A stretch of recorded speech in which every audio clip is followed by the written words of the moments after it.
En fait, il faut savoir que toutes les entreprises lèvent des fonds à un moment ou à un autre de leur vie.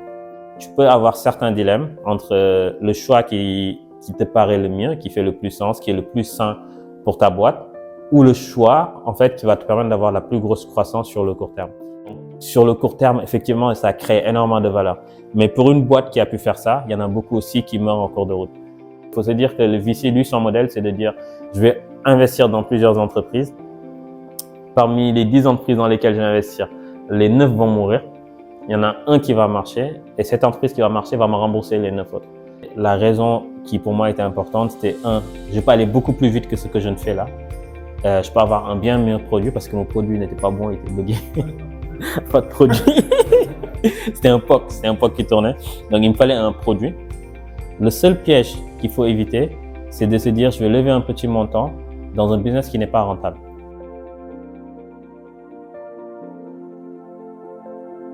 Samba est diplômé de Polytechnique Paris.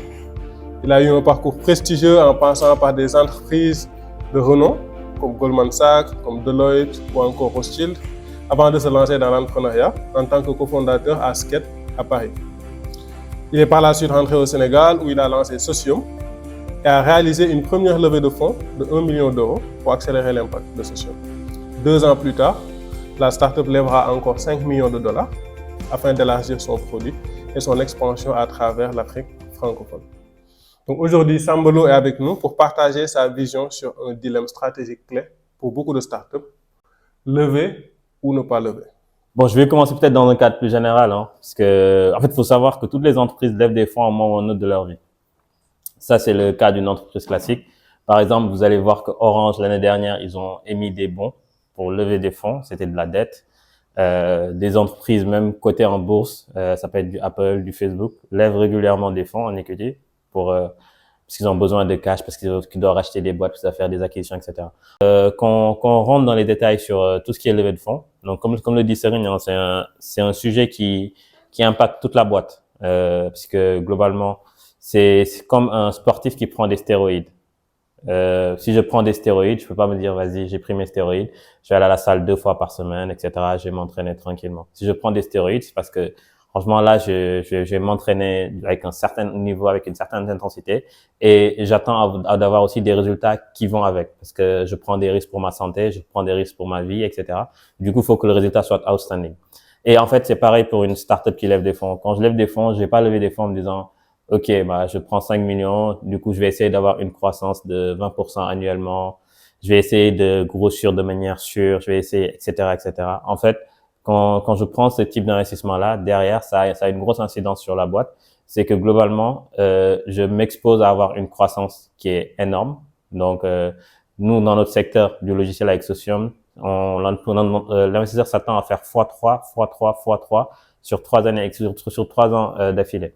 Et c'est une croissance qui est énorme, c'est une croissance de 400%, je pense, juste pour faire ce x3 là. Donc globalement, ça c'est l'impact que ça a pour la boîte au quotidien, c'est que en fait les investisseurs vont s'attendre à un niveau de croissance élevé. Ce qui est lié aussi au profil de risque dont on parlait tout à l'heure. Comme eux, ils prennent des risques sur plusieurs entreprises, donc quand ils investissent dans une boîte, ils veulent que cette boîte-là, au pire des cas, puisse rembourser le risque qu'ils ont pris dans toutes ces entreprises-là. Donc, ils peuvent pas se permettre d'avoir des croissances stables, etc. Ils veulent vraiment quelque chose d'explosif et si possible d'exponentiel. Donc, ça, c'est le parti pris des investisseurs-là. Et quand on rentre dans ce mariage, parce que c'est un mariage, c'est des gens avec lesquels on va travailler pendant 6-7 ans. Quand on rentre dans ce cadre-là, du coup, en tant qu'entrepreneur, on prend aussi en compte le fait que ces investisseurs s'attendent à ce niveau de performance et ça a de grosses incidences sur la boîte. Ça veut dire que on va faire des choix stratégiques pour faire de la croissance. Et du coup, ça veut dire qu'en tant qu'entrepreneur, tu peux avoir certains dilemmes entre le choix qui te paraît le mieux, qui fait le plus sens, qui est le plus sain pour ta boîte, ou le choix, en fait, qui va te permettre d'avoir la plus grosse croissance sur le court terme. Et ça, c'est des décisions qui commencent à être difficiles dans le sens où finalement, on se rend compte que le capital qu'on a pris, de par les expectations qu'on a, peut nous pousser de temps en temps à prendre des décisions qui sont pas rationnelles. Et ça aussi, c'est le risque. Après, ça peut avoir des avantages.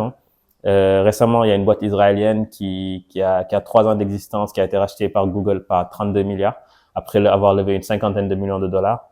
Donc, sur le court terme, effectivement, ça crée énormément de valeur. Mais pour une boîte qui a pu faire ça, il y en a beaucoup aussi qui meurent en cours de route.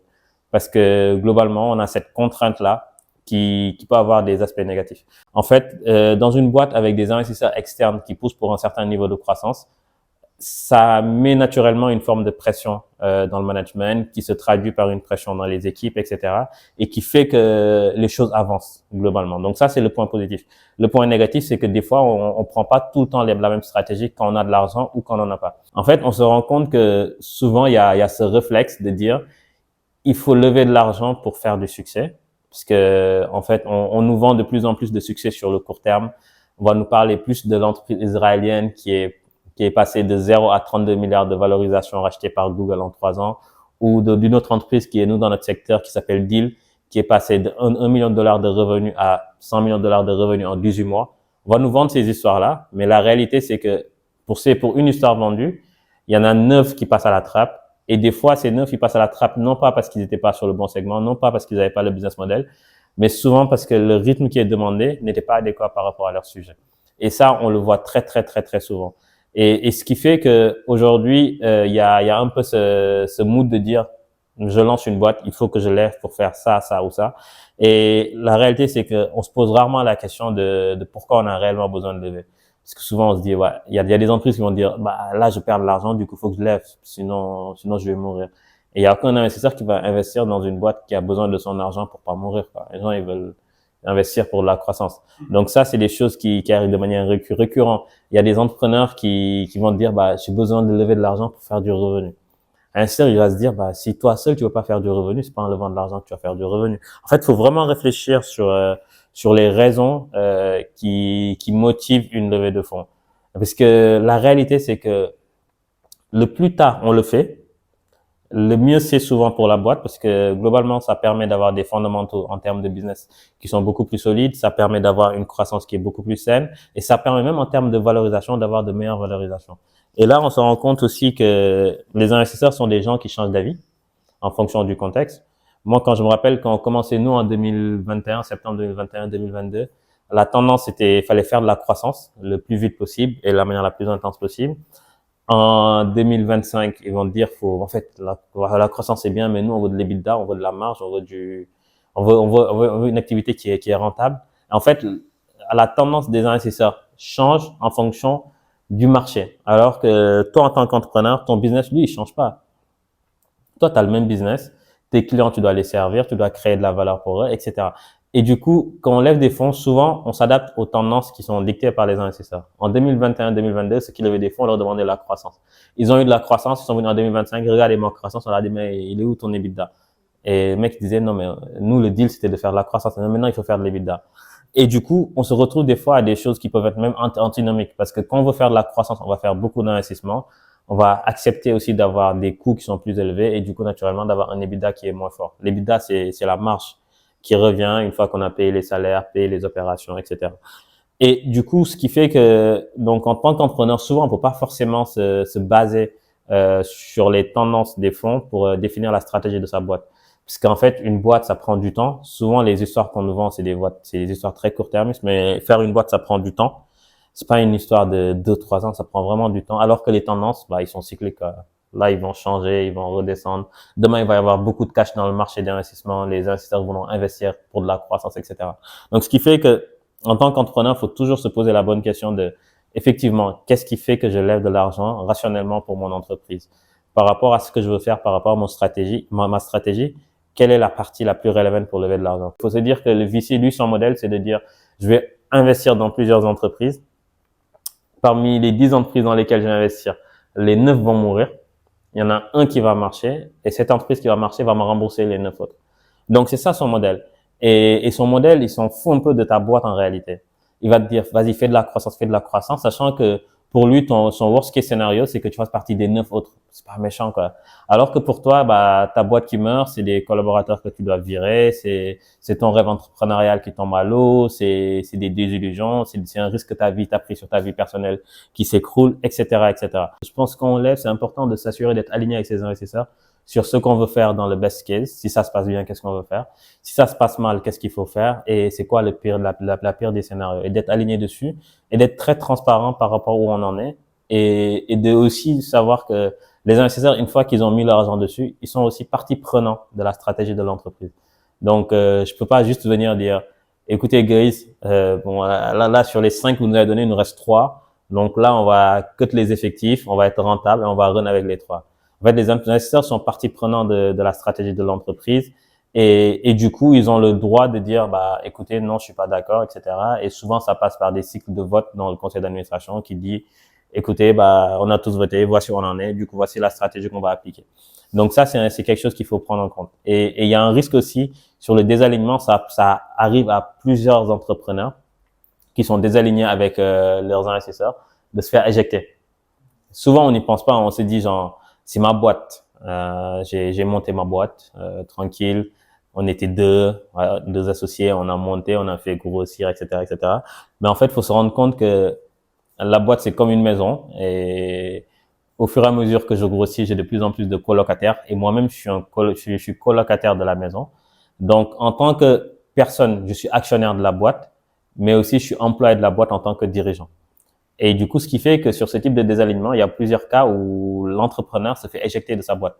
Donc, il se fait renvoyer. Je suis plus dirigeant de la boîte, par exemple.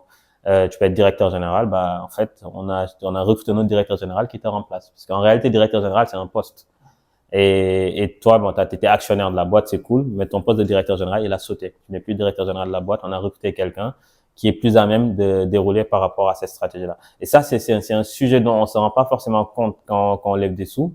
Mais quand on lève des sous aussi, il faut accepter que les gens qui rentrent, la boîte leur appartient au même titre que nous qui étions là depuis le début. Et du coup, il y a plusieurs cas comme ça qui arrivent où juste le mec il s'est fait virer quoi de sa boîte et c'est très dur, mais c'est comme ça. Donc ce qui fait que oui, sur ce cas-là, il faut être transparent, je pense, au maximum avec ses investisseurs, s'aligner, leur expliquer vraiment le rationnel de manière très claire de pourquoi il faut le faire. Les gars, on voulait faire ça. Là, si on le fait, on va tous se mettre dans l'eau. Ça sert à rien d'y aller. Mieux vaut avoir une stratégie très sécure, etc., etc. Et les gens peuvent le comprendre. Donc les gens peuvent le comprendre. Et le risque, c'est quand il y a trop de désalignement entre l'entrepreneur et ses investisseurs, bah il y a un risque que l'entrepreneur saute tout simplement. Je pense qu'il y a plusieurs, il y a deux sujets en même temps. Le premier sujet, c'est quoi l'impact des investisseurs sur ta stratégie d'entreprise. Donc ça, c'est un sujet. Et l'autre sujet, c'est à quel moment il faut les faire rentrer dans ta boîte. Je pense que c'est les deux sujets principaux. Maintenant, sur le premier sujet, à quel point tu attends de tes investisseurs d'avoir de l'impact dans ta stratégie. En réalité, ça dépend de toi. C'est vraiment toi en tant qu'entrepreneur. Et d'ailleurs, les investisseurs, quand ils investissent chez toi, ils s'attendent pas à pouvoir définir ta stratégie. Ils s'attendent à investir dans une boîte avec un gars ou une dame qui a une stratégie claire, qui a une vision claire du marché, qui a compris des choses que d'autres personnes n'ont pas compris et qui pense qu'il peut exécuter un plan avec une certaine objectivité derrière. Donc ça, c'est à quoi les investisseurs s'attendent. Ils s'attendent pas à venir et à te dire, bah, écoutez, il faut plutôt aller vers ci, il faut plutôt aller vers ça, plutôt, etc. Donc ça, c'est au début. Maintenant, effectivement, dans la relation, ce qui va être intéressant, c'est que tu vas avoir des investisseurs qui ont investi dans ton secteur, dans plusieurs géographies différentes, dans plusieurs pays différents, qui ont investi dans les secteurs connexes, qui chaque fois reçoivent des dossiers, donc voient d'autres startups un peu comme toi, etc. Et du coup, qui vont avoir aussi une certaine idée de ton marché et qui peuvent donner des insights qui vont être super intéressants. Par exemple, nous, on a un investisseur qui nous a poussé à aller vers le Maroc. Regarde, aller vers le Maroc, on a des investisseurs là-bas, on pourra vous aider, etc., etc. Et effectivement, donc, c'est toujours bien d'avoir cette flexibilité-là et d'être vraiment c'est comme une relation de mariage, hein. Tu vas te mettre avec ton conjoint et te dire, c'est peut-être bien qu'on ait habité à Abidjan parce qu'il y a ci, il y a ça, etc. Et là, c'est pareil. Les investisseurs vont te donner du feedback. Ils s'attendent pas à ce que tu respectes tout ce que tu leur dis au pied à la lettre parce que, en fait, ils investissent dans ton leadership, dans ta vision. Donc, ils s'attendent à ce que toi, tu runs ton business.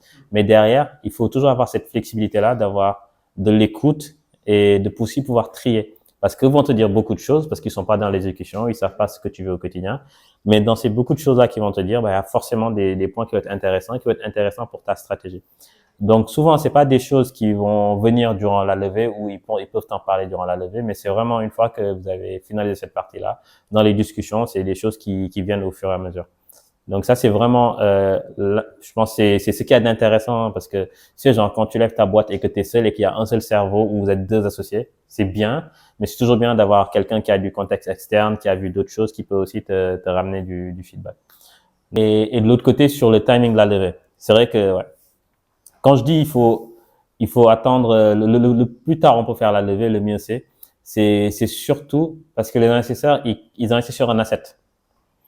Et par définition, le plus tu construis cet asset-là sur le temps, le plus il est solide, le plus il est dur, et le mieux tu peux le valoriser quand tu vas lever des fonds, parce que en fait, genre, quand tu lèves des fonds, tu vends une partie de ton entreprise, tu donnes une partie de tes equity, de tes actifs de l'entreprise à des investisseurs. Par exemple, tu vas lever 1 million, ils vont te prendre 20% de la boîte. Donc, peut-être tu préfères te dire, OK, est-ce que je lève 1 million tout de suite ou j'attends dans 6 mois parce que je pourrais faire une levée de fonds de 2 millions. Ils vont aussi me prendre 20% de la boîte et je peux faire plus de choses avec 2 millions ou pas. Ou au contraire, je vais faire la levée de 1 million dans 6 mois. Ils vont me prendre que 15% de la boîte. Donc, de facto, plus tu attends, plus tu crées de la valeur et moins tu te fais diluer dans tes investissements. Après, il y a aussi autre chose sur lequel il faut équilibrer, surtout quand on est au début, quand c'est notre première boîte. C'est que, en fait, lever des fonds, ça te fait gagner du temps. Ça fait gagner du temps à ta boîte en termes de croissance, parce qu'une fois que tu as levé des fonds, il y a beaucoup de choses qui auraient pu te prendre énormément de temps à mettre en place, que tu vas mettre en place tout de suite. Nous, par exemple, le premier tour qu'on a au début, les premières personnes qu'on recrutait, on les recrutait en fonction du chiffre d'affaires qu'on générait. Donc c'était bien, mais du coup, c'est au rythme de ce chiffre d'affaires-là. Quand on a levé 1 million, on a pu recruter des développeurs qui ont travaillé sur le produit, on a pu recruter plus de sales pour la croissance, etc. Donc ça permet de gagner du temps. Donc ça, c'est un point qui est non négligeable. Et aussi, en tant qu'entrepreneur, ça te permet de gagner du temps dans ton cycle d'apprentissage. Par exemple, à chaque fois que tu passes de 10 à 20 à 30 à 50 collaborateurs, ça implique de nouvelles choses pour toi. Donc, le plus vite tu les fais, le plus vite tu as appris, le mieux tu as compris et tu vas passer de l'autre côté aussi. Donc, ce qui fait qu'effectivement, il y a un intérêt à attendre le plus tard pour faire sa levée de fonds parce que globalement, ça permet de créer le plus de valeur pour la boîte, donc naturellement de se faire le moins diluer quand on fait cette opération-là. Mais de l'autre côté aussi, c'est à balancer sur le fait que lever des fonds, mine de rien, ça te permet d'aller plus vite. Et surtout, en termes de cycle d'apprentissage pour toi, ça te permet de voir beaucoup plus de choses sur 6 mois, 1 an, là où il t'aurait fallu de peut-être faire de 2, 3 ou 4 ans pour apprendre la même chose, quoi. Il y a des secteurs, effectivement, où tu as des cycles de levée de fonds qui vont être très courts, qui vont être de 18 mois. Parce qu'en 18 mois, tu as énormément de croissance et tu penses que si tu lèves, tu peux avoir encore plus de croissance, etc. Donc, dans ce cas-là, tu lèves et tu te reprojettes dans 18 mois. Par contre, si tu es dans un secteur où tu dis, peut-être là, j'ai besoin de 200 000 euros, et avec ces 200 000 euros, je peux construire quelque chose qui est rentable, et je pourrais run sur ce business-là en étant rentable. Et puis, si besoin, dans le futur, je vais faire des levées de fonds. Là aussi, c'est quelque chose qui est possible. Le seul piège qu'il faut éviter, c'est de se dire, je vais lever un petit montant dans un business qui n'est pas rentable. La raison pour laquelle il faut éviter ça, c'est que si tu lèves un petit montant dans un business qui n'est pas rentable, tu vas te retrouver 6 mois plus tard à retourner sur le marché pour lever des fonds, encore, sachant que avec le peu d'argent que tu avais levé initialement, t'as pas pu vraiment montrer de la croissance, t'as pu rien montrer, et tu vas te faire beaucoup plus challenger.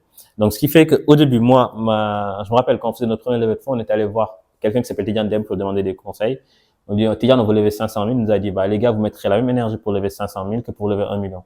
Donc, levez directement 1 million parce que vous avez levé 500 000 et dans 1 an, vous allez retourner sur le marché alors que vous avez pu rien faire de manière concrète.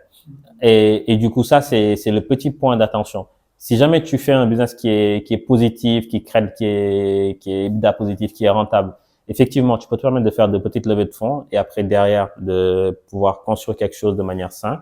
Mais par contre, quand t'es pas dans ce segment-là avec un business qui est rentable, faut faire hyper attention parce que globalement, tu risques de lever des fonds et 6 mois plus tard, retourner sur le marché sans aucune preuve. Nous, on a commencé en septembre 2021 à avoir un produit, etc. On a commencé à le commercialiser en novembre 2021. Donc, en novembre, on a signé un premier client, c'était EY. En décembre, on avait signé 3 ou 4 clients. En janvier, on avait signé 5. En février, on avait signé 6. Et quand on est arrivé en janvier, je me suis dit, bon, là, on arrive à avoir de la croissance. Et du coup, normalement, si on investit bien en marketing, en sales, et qu'on arrive à construire un produit de qualité, on peut aller beaucoup plus vite que ce qu'on était en train de faire à deux. Et du coup, c'est pour cette raison-là que je me suis dit, faut qu'on lève des fonds tout de suite. Parce que déjà, on a une boîte qui est attractive, qui a de la croissance, qui est jeune, avec une belle promesse. Donc, allons lever des fonds. Donc, ça, c'était la raison qui, pour moi, était importante. C'était je peux aller beaucoup plus vite que ce que je ne fais là. Je peux avoir un bien meilleur produit parce que mon produit n'était pas bon, il était buggé. Pas de produit. C'était un POC qui tournait. Donc, il me fallait un produit. Il me fallait une équipe. Donc, il fallait convaincre sur le produit, il fallait convaincre sur l'équipe. Donc, c'est pour ça que je me suis décidé à lever des fonds parce que, autrement, ça allait être trop difficile de continuer de le faire de manière rentable, c'était possible, mais ça allait être très lent. Et à l'époque, en plus, il y avait une certaine facilité à lever des fonds sur le marché. Donc, on est allé lever des fonds. On a commencé en février, on a clôturé au mois de mai. Ça a pris 3 mois. Et derrière, ça nous a permis de clôturer cette première levée de fonds pour accélérer. Le plus dur quand on lève pas des fonds, c'est quand un concurrent lève des fonds. Des fois, c'est très dur psychologiquement parce que ils vont avoir plus de moyens, plus de trucs, ils vont aller beaucoup plus vite. D'autant plus quand vous êtes exactement sur la même strate. Quand vous êtes sur la même stratégie, en vrai, c'est très dur de suivre une boîte qui lève des fonds parce que tout ce que tu fais, ils le font, mais en plus vite, quoi. Après, tu as toujours des contre-exemples. Par exemple, c'est l'exemple que je donnais avec Payfit et Silaye, parce qu'ils n'étaient pas vraiment sur la même stratégie. Nous, je sais que ça a eu 2 impacts, parce que nos concurrents voulaient lever des fonds, en réalité. La plupart de nos concurrents voulaient lever des fonds. Donc, quand au début, on a fait une levée de fonds de 1 million, derrière, quand eux partaient pour lever des fonds, c'était beaucoup plus difficile. Parce qu'on leur a dit, ah bah les gars, genre, comment vous voulez faire? Il y a Socium qui a déjà levé 1 million, etc. dans ton marché, sur le même positionnement, donc ça va pas être facile. Africa PRH, c'est ce qui est arrivé quand ils ont voulu lever de fonds. Après qu'on a fait une levée de fonds de 5 millions de dollars, c'était encore plus dur pour eux. On a un Marocain qui fait ce qu'on faisait il y a 2-3 ans, Jobzin. Et quand il part lever des fonds, il m'a dit frérot, c'est dur parce que à chaque fois que je vois un investisseur, il me parle que de vous, etc. Donc c'est vrai que quand tu lèves des fonds, tu rends la tâche beaucoup plus compliquée pour les autres, pour tes concurrents locaux dans lesquels vous êtes exactement sur la même géographie. Après, tu as toujours en fait, tu as des marchés où les gens pensent que il va y avoir un seul leader qui va couvrir l'ensemble du marché. Il y a plusieurs marchés qui sont comme ça, où il y a un leader qui couvre l'ensemble du marché.